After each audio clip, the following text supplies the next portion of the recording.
বন্ধুরা, আজ আমি আপনাদের ২০২৩ সালে মুক্তিপ্রাপ্ত একটি ডার্ক থ্রিলার ড্রামা ফিল্ম আগ্রার গল্প শোনাতে যাচ্ছি। তাই আপনি যদি এখনো আপনার মোবাইলে ইয়ারফোন না লাগিয়ে থাকেন, তবে দ্রুত ইয়ারফোন লাগিয়ে নিন, কারণ এই সিনেমায় এমন কিছু সংলাপ রয়েছে যা সবার সামনে শোনার মতো নয়। এই গল্পটি একটি অদ্ভুত এবং ভেঙে পড়া পরিবারের উপর ভিত্তি করে তৈরি। আর এই পরিবারের সবচেয়ে অদ্ভুত চরিত্র হল গুরু, যে মানসিকভাবে অত্যন্ত বিপর্যস্ত এবং অস্বাভাবিক পরিস্থিতির মধ্যে জীবন কাটাচ্ছে। গল্পের শুরুতে আমরা দেখি গুরু তার গার্লফ্রেন্ড মালার সাথে ডাইনিং টেবিলে ডিনার করছে, কিন্তু টেবিলের ওপর যা রাখা আছে তা দেখলে যে কেউ চমকে যাবে। একটি আস্ত পোড়া কাঠবিড়ালি প্লেটে পড়ে আছে, আর ওই ঘরেরই পাশের বিছানায় গুরুর মা শুয়ে আছেন। খেতে খেতে গুরু এবং মালার মধ্যে দিয়ে কথাবার্তা প্রথমে নোংরা মোড় নেয় এবং তারপর তারা দুজনেই রোম্যান্টিক মুডে চলে আসে। গুরু মালাকে টেবিলের ওপর শুইয়ে দেয় এবং তার সাথে শারীরিক সম্পর্ক স্থাপন করতে শুরু করে, কিন্তু তখনই ওই পোড়া কাঠবিড়ালিটি হঠাৎ নড়াচড়া করতে শুরু করে। এরই মধ্যে গুরুর মা কয়েক সেকেন্ডের মধ্যে অদৃশ্য হয়ে যান এবং মালাও, যে এখন দূরে দাঁড়িয়ে গুরুকে দেখে হাসছে, সে বলে, আজও তোমার দ্বারা কিছু হলো না। এটি দেখে গুরু অবাক হয়ে যায় এবং ভাবে যে মালা যদি ওখানে দাঁড়িয়ে থাকে তবে আমি এতক্ষণ কার সাথে ছিলাম। সে নিচে তাকিয়ে দেখে যে সে আসলে কাঠবিড়ালিটির সাথেই সম্পর্ক তৈরি করছিল, আর এখানেই সিনটি কাট হয়ে যায়। এরপর আমরা দেখি গুরু ঘুম থেকে উঠে ব্রাশ করছে। তখন বোঝা যায় যে এতক্ষণ যা যা দেখা গেছে তা আসলে একটি ভয়াবহ স্বপ্ন ছিল। পাশেই তার মা ফোনে কোনো এক মেয়ের সাথে কথা বলছেন এবং একটি ক্লিনিক খোলার পরিকল্পনা করছেন। এটি শুনে গুরু রেগে যায়। সে নিজের জন্য চা বানায়। মা বলেন, আমার জন্য 1 কাপ বানিয়ে দে। গুরু রাগে উত্তর দেয়, নিজে বানিয়ে নে। এরপর গুরু আলমারি থেকে নিজের জমানো কিছু টাকা বের করে ব্যাগে ভরে নেয়। মা ও ছেলের মধ্যে ঝগড়া হয়। অফিসে যাওয়ার সময় গুরু বাসে বসে ডেটিং অ্যাপে কিছু মেয়েকে মেসেজ করে, কিন্তু কেউ তাকে পাত্তাই দেয় না। অফিসে জানা যায় যে শেষে একটি কল সেন্টারে কাজ করে, যেখানে তার গার্লফ্রেন্ড মালাও কাজ করে। ওই মালা, যাকে আমরা গল্পের শুরুতে দেখেছিলাম। দুজনে অফিসে একে অপরকে দেখে ইশারা করে এবং তারপর গুরু মালাকে এক কোণে নিয়ে গিয়ে তার সাথে শারীরিক সম্পর্ক করার চেষ্টা করে, কিন্তু মালা দ্রুত সেখান থেকে চলে যায় এবং গুরু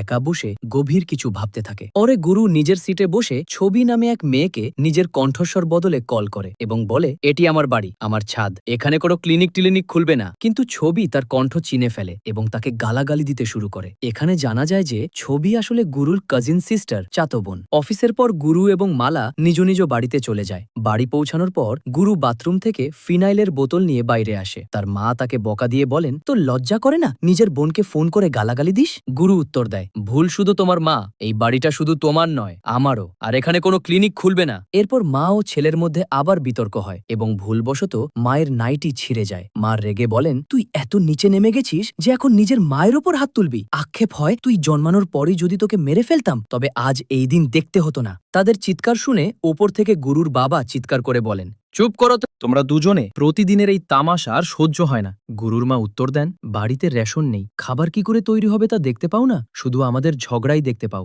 আমি সবাইকে বলে দিচ্ছি, আমি ছবিকে এখানে ডেকে নিয়েছি, এখন ওপরে ক্লিনিক খুলবে। এখন এখানে আরও একটি রহস্য ফাঁস হয়। গুরুর বাবার দ্বিতীয় স্ত্রীও আছেন, যিনি তাদের সাথেই ওপরে থাকেন। তিনি বলেন, দিদি, ওপরে যদি আরও একটি ঘর তৈরি হয় তবে সেখানে সূর্যের আলো আসবে না, বাতাসও আসবে না।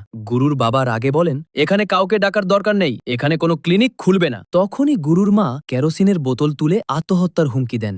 গুরুর বাবা দ্রুত নিচে এসে তাকে একটি থাপ্পড় মারেন এবং থামান। এই সুযোগের সদ্ব্যবহার করে গুরু বলে, বাবা, আমি মালাকে ভালোবাসি, আমরা দুজনে একসাথে কাজ করি। যেমন আপনি ওপরে আন্টির সাথে থাকেন, আমিও ওপরে একটি ঘর বানিয়ে মালার সাথে থাকতে চাই। যদি আপনি আমার কথা না মানেন তবে আমি ফিনাইল খেয়ে নেব। আর সে সত্যিই ফিনাইল খেয়ে নেয়। সবাই ভয় পেয়ে যায়, তার কাছে ছুটে আসে এবং তাকে প্রচুর পানি খাইয়ে বমি করিয়ে তার প্রাণ বাঁচায়। পরের দিন গুরুর বাবা একজন ডাক্তারকে বাড়িতে ডাকেন। পরিবারের সবাই মিলে গুরুর হাত পা বেঁধে তাকে বিছানায় শুইয়ে দেয়, যাতে সে আবার নিজের ক্ষতি করতে না পারে। ডাক্তার বাড়ির লোকদের বাইরে পাঠিয়ে দেন, যাতে তিনি গুরুর চিকিৎসা করতে পারেন। গুরু বলে, আমার খুব জোরে প্রস্রাব পেয়েছে, আমাকে বাথরুমে যেতে হবে, আমার হাত খুলে দিন। ডাক্তার একটি খালি বোতল এনে বলেন, এই বোতলেই প্রস্রাব করে নাও। কিন্তু ডাক্তার যেমনই তার অন্তর্বাস খুলতে শুরু করেন, গুরু হঠাৎ তার পা দিয়ে ডাক্তারকে জড়িয়ে ধরে এবং তাকে খুব মারধর করতে শুরু করে। ডাক্তারের চিৎকারে বাড়ির লোকজন ছুটে আসে এবং সেই সুযোগে গুরু নিজের হাতের বাঁধন খুলে নেয়। এরপর সে তখনই তার প্রেমিকা মালাকে ফোন করে ডেকে নেয় এবং একটি কাঠের টুকরো নিয়ে কাউকে কাছে আসতে দেয় না। কিছুক্ষণ পর মালা বাড়িতে আসে। গুরু তাকে দেখে দৌড়ে জড়িয়ে ধরে এবং বাড়ির লোকদের বলে, এ হলো মালা, আমি একেই বিয়ে করব এবং ওপরে আমার ঘর হবে। কিন্তু এখানেই আসল সত্যিটা সামনে আসে। আসলে মালা বলে কেউ নেই। গুরু এত সময় ধরে মালার কল্পনা করছিল। ডাক্তার বলেন, সেখানে কোনো মেয়ে নেই। এটি শুনে গুরু এত রেগে যায় যে আবারও ডাক্তারকে নির্দয়ভাবে মারতে শুরু করে। ঠিক তখনই গুরুর কাজিন বোন ছবি নিজের মালপত্র নিয়ে সেখানে পৌঁছায়। তাকে দেখে গুরু হঠাৎ শান্ত হয়ে যায়। সেদিন রাতে গুরুর মা ছবিকে বলেন, গুরু আগে এমন ছিল না, সব ওই ডাইনির জন্য হয়েছে। ওর বাবা দ্বিতীয় বিয়ে করলো আর তার প্রভাব গুরুর মস্তিষ্কে পড়ল। গুরু 11 বছর পর্যন্ত কথা বলতে পারত না। ভুল করলে ওর বাবা ওকে বাথরুমে আটকে রাখত। মা, ছবি, তুমি তো ডাক্তার না, তুমি ওকে ঠিক করে দাও। ছবি বলে, আন্টি আমি তো ডেন্টিস্ট। গুরুর মা বলেন, এখন সব তোমারই হাতে, একটু সাহায্য করলে অনেক হবে। পরের দৃশ্যে দেখা যায় ছবি নিজের পেটে ইনজেকশন নিচ্ছে, কারণ তার ডায়াবেটিস আছে। অন্যদিকে গুরু বাথরুমে বসে ডেটিং অ্যাপে কোনো মেয়ের সাথে চ্যাট করছে এবং নিজের হাতের রেখা মুছে ফেলছে। সকালে যখন সে অফিসে যাওয়ার প্রস্তুতি নিচ্ছে, তার মা দরজা ভেতর থেকে বন্ধ করে দেন এবং বলেন, তুমি ছবিকেও সাথে নিয়ে যাবে, তবেই দরজা খুলব। গুরু এবং ছবি একসাথে অশোক কনস্ট্রাকশনের অফিসে যায়। গুরু বিল্ডারকে বলে, স্যার আমি ছাদে একটি সিঙ্গেল রুম বানাতে চাই, আমি আপনাকে অগ্রিম 80,000 টাকা দিচ্ছি। কিন্তু বিল্ডার 5 লাখ টাকা দাবি করে। ছবি মাঝখানে বলে ওঠে এত টাকা কিসের ভিত্তিতে চাইছেন, এবং সে বিল্ডারের কাছে হিসাব চায়। সে গুরুকে বলে, গুরু এই লোকটা তোমাকে বোকা বানাচ্ছে। গুরু তাকে বাইরে নিয়ে গিয়ে বলে, আমি কথা বলছি, তুমি মাঝখানে কথা বলো না। আমার যে কোনো মূল্যে দ্রুত একটি ঘর চাই, তোমার বা কারোর সাহায্য চাই না, বাইরে দাঁড়িয়ে থাকো। সে আবার বিল্ডারকে বলে, স্যার আমার বোনের কথা শুনবেন না, ওর মাথাটা একটু খালি আছে। বিল্ডার বলে, এখন আর ঘর হবে না, এবং এই নাও তোমার টাকা ফেরত। এটি শুনে গুরু রাগে সেখান থেকে চলে যায়। রাতে যখন গুরুর বাবা এবং আন্টি, দ্বিতীয় স্ত্রী, ঘুমাচ্ছিলেন, আন্টির সন্দেহ হয় যে বাবা 24 ঘন্টা কারোর না কারোর সাথে ফোনে কথা বলেন। তিনি লুকিয়ে তার মোবাইল চেক করেন এবং দেখেন যে তার অন্য এক মহিলার সাথে অ্যাফেয়ার চলছে। তিনি চ্যাট, ছবি এবং বাড়ির কাগজও দেখে ফেলেন। তার সন্দেহ হয় যে সম্ভবত গুরুর বাবা বাড়িটি অন্য কারোর নামে করে দিচ্ছেন এবং তৃতীয় বিয়ের প্রস্তুতি নিচ্ছেন। অন্যদিকে গুরু একটি মেয়ের সাথে চ্যাট করছে। মেয়েটি তাকে পরদিন সকালে একটি কফি শপে দেখা করতে ডাকে এবং বলে, যদি আমাকে চিনতে হয় তবে নীল জিন্স পরে এসো। পরদিন সকালে গুরু কফি শপে তার অপেক্ষা করে। কিছুক্ষণ পর একটি সুন্দরী মেয়ে আসে। এদিক ওদিক তাকিয়ে সে গুরুর দিকে তাকায়। গুরু বুঝে যায় যে এটিই সেই মেয়ে, কিন্তু মেয়েটির গুরুকে পছন্দ হয় না এবং সে সেখান থেকে উঠে চলে যায়। গুরু বাড়ি ফিরে কাঁদতে শুরু করে। সে অনুশোচনা করে যে সে দেখতে ভালো নয় বলেই কোনো মেয়ে তাকে পছন্দ করে না। আজ পর্যন্ত তার কোনো গার্লফ্রেন্ড হলো না। সে কি এতটাই খারাপ? ছবি তার আওয়াজ শুনে তার ঘরে আসতে চায়, কিন্তু দরজা বন্ধ থাকে। সে দরজা ভেঙে ভেতরে যায় এবং তাকে সামলায়। সে আদর করে বলে, কি হয়েছে ভাই, কেন কাঁদছ? এবং তার মাথায় ও মুখে হাত বুলিয়ে দেয়। এটি প্রথমবার যখন কোনো মেয়ে গুরুর এত কাছাকাছি আসে। প্রথমবার কেউ তাকে ছুঁয়েছে। সে এই ভালোবাসা সহ্য করতে পারে না এবং আই লাভ ইউ বলে ছবির সাথে জবরদস্তি করার চেষ্টা করে। ছবি কোনোভাবে নিজেকে ছাড়িয়ে বাইরে পালিয়ে যায়। যখন পরিবার এই কথা জানতে পারে, তারা গুরুকে ডাক্তারের কাছে নিয়ে যায়। ডাক্তার সব কথা শুনে বলেন, একে আমার কাছে নয়, সরাসরি পুলিশের হাতে তুলে দিন।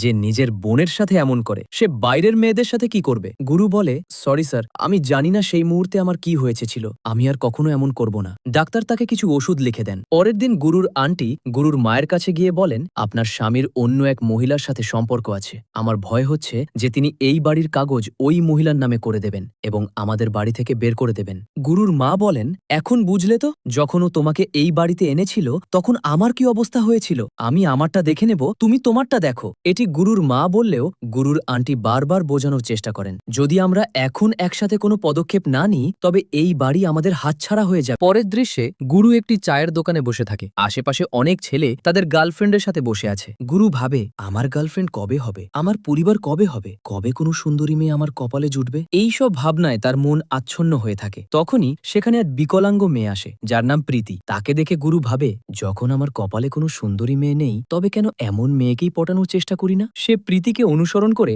যাতে তার ঠিকানা জানতে পারে। সে জানতে পারে যে প্রীতি একটি ইন্টারনেট ক্যাফে চালায়। পরের দিন গুরু কোনো বাহানায় প্রীতির ক্যাফেতে যায়। সে বলে, আমাকে কিছু ইমেল চেক করতে হবে। প্রীতি জিজ্ঞেস করে, সত্যি করে বলো তোর কি চাই? গুরু বলে, আমাকে এক্সেল শিখতে হবে। প্রীতি রাগে উত্তর দেয়, এটি কোনো কোচিং সেন্টার নয়, শিখতে হলে বাড়ি যা, বাবা মাকে বলে কোথাও কোচিং এ নাম লেখা। পরের দৃশ্যে গুরু এবং তার পরিবার ওই তৃতীয় মহিলার বাড়িতে যায়, যার সাথে তার বাবার অ্যাফেয়ার চলছে। ওই মহিলা বলেন, দিদি, মানুষের সুখ এবং ইচ্ছা যে কোনো সময় বদলে যেতে পারে। তিনি আরো বলেন, এই বয়সে আমার শুধু ওনার সঙ্গ চাই, আর কিছু নয়, ওনার সঙ্গেই আমার কাছে সব। গুরুর মা জানান যে তার স্বামী আগেই 2টি বিয়ে করেছেন, আমি ওনার প্রথম স্ত্রী এবং এ হলো দ্বিতীয়। পরের দিন গুরু প্রীতিকে একটি গিফট দেয়। প্রীতি বলে, আমার কাছে টাকা নেই। গুরু বলে, এটির প্রয়োজন নেই, এটি শুধু একটি উপহার, রেখে দাও। প্রীতি গুরুকে জিজ্ঞেস করে, তোমার বয়স কত, তুমি কি করো, কোথায় থাকো, বাড়িতে কে কে আছে? প্রীতি তাকে ইশারায় নিজের ঘরে নিয়ে যায়, যা ক্যাফের ভেতরেই ছিল। সেখানে কিছুক্ষণ কথাবার্তা হয় এবং তারপর দুজনে একে অপরের খুব কাছাকাছি চলে আসে। গুরুর বহু বছরের স্বপ্ন ওই ঘরেই পূরণ হয়। এরপর প্রীতি তাকে চা দেয় এবং নিজের জীবনে সত্য জানায়। তার প্রথম স্বামী মদ্যপ ছিল এবং তাকে মারধর করত, তাই সে তাকে ছেড়ে দেয়। দ্বিতীয় স্বামী 5 বছর আগে হার্ট অ্যাটাকে মারা গেছে। তখন থেকেই সে ইন্টারনেট ক্যাফেটি চালাচ্ছে। সেদিন রাতে গুরুর বাড়ির 2 মহিলা তার বাবাকে জিজ্ঞেস করেন, 2টি বিয়ে করার পরও কি আপনার মন ভরেনি? এখন কি তৃতীয় জনকেও এই বাড়িতে আনবেন? আপনি কি আমাদের বাড়ি থেকে বের করে দেবেন? গুরু ভাবে, শালা, আমি একটা গার্লফ্রেন্ড পাই না আর আমার বাপ 3টি বিয়ে করে বসে আছে। গুরুর বাবা সবার সামনে বুঝিয়ে বলেন, আমি কাউকে বাড়ি থেকে বের করছি না। আমি যা করছি সব একটি পরিকল্পনার অধীনে। আমি এই পুরনো বাড়িটি ভেঙে 5 তলা বিল্ডিং বানাতে চাই, যেখানে আমরা সবাই একসাথে থাকতে পারবো। আমার 3 স্ত্রী, গুরু, আমি এবং ছবি। তিনি আরো বলেন, এখানে ক্লিনিক হবে, বাগান হবে, সবার জন্য আলাদা আলাদা ঘর হবে। আর এই সব আমি তার তৃতীয় স্ত্রীর সাহায্যে করাতে চেয়েছিলাম, কিন্তু তোমরা সব নষ্ট করে দিলে। এরপর দেখানো হয় যখন গুরু প্রীতির সাথে ঘুমিয়েছিল, কিছু লোক এসে প্রীতির ক্যাফেতে আগুন লাগিয়ে দেয়। গুরু জিজ্ঞেস করে, এই লোকগুলো কারা ছিল, কেন এসেছিল, আগুন কেন লাগালো? প্রীতি জানায় যে ওরা তার দ্বিতীয় স্বামীর ছেলে ছিল। মরার আগে তিনি এই ক্যাফেটি প্রীতির নামে করে দিয়েছিলেন। তখন থেকেই তার ছেলেরা মামলা লড়ছে এবং মাঝে মধ্যে এসে হামলাও করে। কিছুদিন পর গুরুর বাড়িতে নির্মাণ কাজ শুরু হয়। একটি ক্লিনিক তৈরি হচ্ছে। এরই মধ্যে গুরু প্রীতিকে নিজের বাড়িতে নিয়ে আসে।